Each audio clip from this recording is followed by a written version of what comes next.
So we will head up the scaffolding onto the roof and start at the top. We've got 18 solar panels here. They're Eco 510 watt modules. Slightly larger than a typical domestic panel at nearly 2 meters, but that does give you an additional amount of generation, so 510 watts. We've got a 30-year performance warranty, 25-year product warranty, and they have a premium aesthetic with the small rectangular square cells, giving it quite a distinctive and unique look. They are coupled with Van der Valk fixing kit. So Van der Valk is a Dutch brand. It's a premium brand that uses all stainless steel, galvanized or aluminium hardware. And again, it just means they have a very long performance and a very long life on the roof, which can be subject to all kinds of weather. So we put the panels onto those, and as you can see, the spacings of the rails have come out really nicely. So we've got an even amount of cells, around 3 at the top, and an even amount of cells, around 3 at the bottom.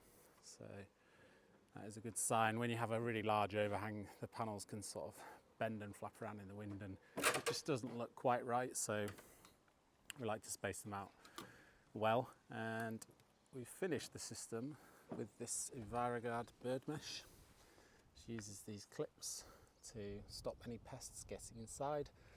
That's pigeons and squirrels. So pigeons nesting are a nuisance. They can be noisy, they can make a real mess, which can obviously affect your generation and look a bit unsightly. They can also cause hot spots under the panels, which over time can lead to a breakdown of the panel and potentially a risk of fire. So it's really good to have the bird mesh in place for that, but it also stops squirrels getting in, and squirrels do like PVC cables. So yeah, good to have that. We fit those, or fit that on all of our jobs now, just as a sort of belt and braces. The customer had asked us to fill this roof, and we've certainly done that. The roof is tall, so we managed to get the taller 510 watt panels on.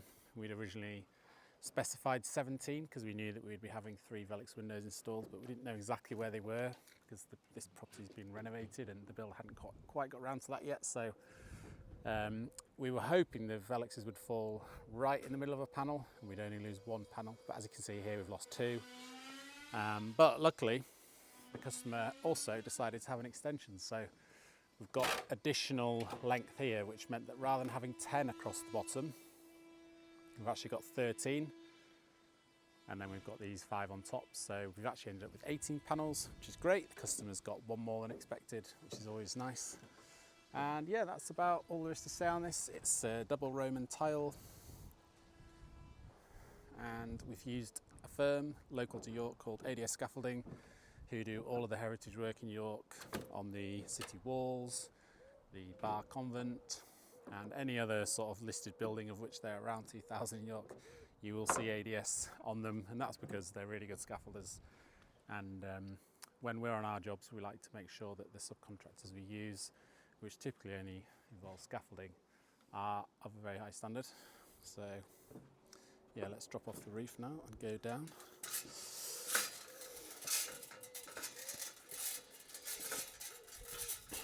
So coming off the roof, we've got some PV Ultra, which is a specialist solar cable that my old boss Sam at renewables actually invented after we struggled for so many years installing normal PV cables on the side of buildings in conduit. Sam had the bright idea to take those PV singles and put them into sort of a high tough outer sheath. So we've got PV Ultra coming off the roof, 2 strings of 9 panels, and down this pipe here, which we've decided to use just for the aesthetic. Originally, we were going to cleat all the cables down, but there were sort of 8 or 9 cables, and we just thought, let's put it in a conduit, label it up so it's safe, and keep it all looking nice and clean for the customer. This is a domestic property, it's not commercial industrial, so the aesthetic is important. But safety as well, so we've got our warning labels there just to let anybody know working in the area that this has live electrical cables.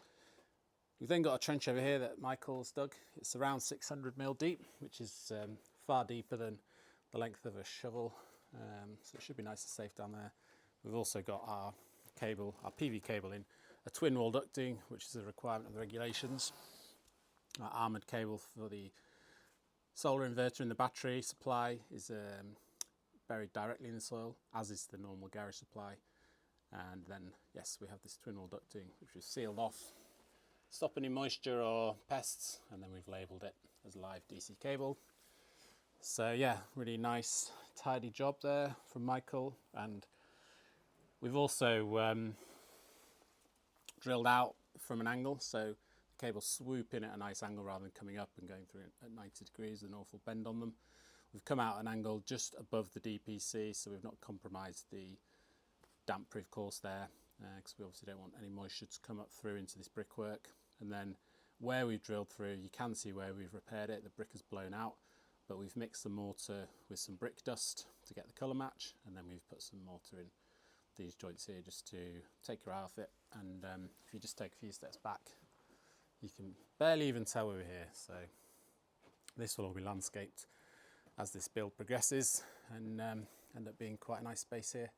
Got some absolutely delicious blackberries here. It's been such a good year for them. And these are not rare, these are not wild, sorry, these are a rare blackberry, which are very sweet. So customers, I did ask customer, and they said I could snack on those as we went, so they kept us going. Here's Michael. Legend that's been helping me on this job. So yeah, this is sort of the business end of the system. Got a 10 kilowatt solar inverter here, which is coupled to 9.18 kilowatt of solar panels. So this system will never produce 10 kilowatts. It may do if it's exceptionally cold and bright, but the reason we've got a 10 kilowatt inverter is because this property has a lot of high loads, which include a 10 kilowatt heat pump, a 7 kilowatt EV charger, and other domestic power, which just mean that these two battery modules, which can discharge at 4 kilowatts each, peaking up to 6 kilowatts each, can discharge at 10 kilowatts and satisfy those peak demands in the property. It's a SIGEN system. Each battery pack has 5 layers of fire protection inside it through the actual physical design of the casing, but also the software that's used to manage it. And yes, it's stackable and modular, so should this customer need more, they can just lift this inverter off, put more battery modules on, up to 6 in a stack, and then just easily increase the capacity. And yeah, coming through the wall here, we've got our armoured cable to supply this AC isolator, which then goes into the inverter. Here we've got our 2 DC isolators for the solar strings, and then we've actually got a generation meter here as well, which is a hard recording of everything that flows through the system in terms of generation. Regardless of what's going on with this software, the software that's in this, visible through the app, will always know what the system's produced. It's a hangover from the feed-in tariff, and that's how you would be paid, but it's just nice to have, because if these ever get replaced or something goes wrong with it, we've just got that hard recording there. It's also quite nice because as power flows through these, they flash, and that's flashing quite rapidly, so we know there's lots of power flowing through it. And then yeah, here we've got our normal power supply to the garage. So we've got a garage consumer unit here, just with some garage sockets and some lighting, but this also contains our smoke alarm circuit. So this is a multi-sensor which will sense smoke and heat, so that if, in the unlikely event a fire ever starts here, this smoke alarm, which is interlinked to the rest of the property, will go off and trigger the fire alarm in the rest of the property. So it's hardwired, so it's got a mains power supply, and it's got a 10-year lithium battery, and it's got a radio link to the rest of the property. What else to say about this? We like to use these fireproof boards. Obviously this is a fireproof wall being brick, but where there's a timber wall in a loft, for example, or a timber frame property, it just means that we know this is fireproof. And it also creates a very clean aesthetic.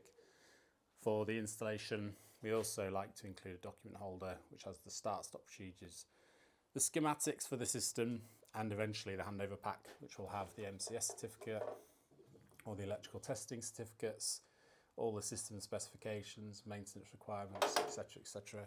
And it just means that the customer's not guessing at what they've got or what they need to do. They've just got everything there in one place. And I think I might even send a USB stick to this job and just put the USB stick in there with the handover pack in a digital format, so that if it ever needs to be shared online, it can be.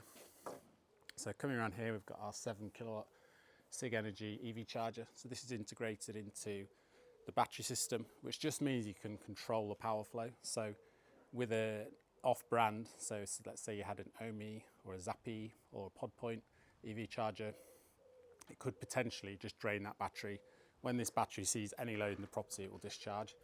But by having the same brand, in this case Psych Energy, we can just say to this charger and this battery, don't discharge into the car. This is a 16 kilowatt hour battery on the home, and the car could be 30, 40, 100 kilowatts, and would just drain that very quickly without the ability to discharge the car later for the home load. So tend to keep the same charger, the same brand charger as batteries in if we can. And then coming inside, we've got our mains boards here. So rotary isolator inside for the solar system, and then this is our renewables distribution board. So in here, we've got our solar and battery circuits, solar energy meter, which supplies this here, the EV charger circuit, and then the heat pump circuit, the heat pump RCD, and then this is a protected device for the EV charger. So it's good to have it all in one board, really. It just keeps things clean and simple. Obviously there are certain technical requirements around protected devices now, and this one here that I've got my finger on is an AC surge protection. So should there ever be over voltage on the grid, so if somebody drives into a transformer or somebody digs through a cable or there's a lightning strike, these are essentially fuses that will blow and protect the rest of your property, including your EVs, your solar inverters, your computers, your TVs, etc. This is your main switch. And then, yeah, the other interesting thing about this one is this new Hager heat pump RCD. It's a Type B RCD with additional features to protect against the high frequencies that heat pumps can put out. This is our solar generation meter, or just the mains meter. And we can see here that the system or the property is currently exporting 4,600 watts, so 4.6 kilowatts. It's bright and sunny out there today. The battery is fully charged, and there's hardly any load in the property because it's actually a construction site at the moment. So we're exporting lots of power, which obviously the customer's getting paid for. And then we've got our open fault protection here for the EV charger. This will receive a signal from the EV charger in the event of a fault and disconnect to the earth. The EV charger itself will disconnect to the line of the neutral, and it just means that there's no nasty fault currents coming back into the car charger and potentially harming anybody that's using it in the unlikely event of a fault. So yeah, that's all there is to say about that. It's a premium Hager board, really good control gear. Got our dual supply label there just to warn any electricians working on this that we've got obviously the main grid supply, but also a solar system as well. And then yeah, here's our radio link module that will go into one of the smoke alarms in the property and be paired back to the one in the garage to create that interlinked system that will sound all the alarms in the event of any of them going off. And then in here we've just got our house distribution board. The only thing to say about this again is it's got the surge protection here, and then we've got our garage supply. So that's another sub-main out to the garage, or a sub-main out to the garage, just to supply that garage board.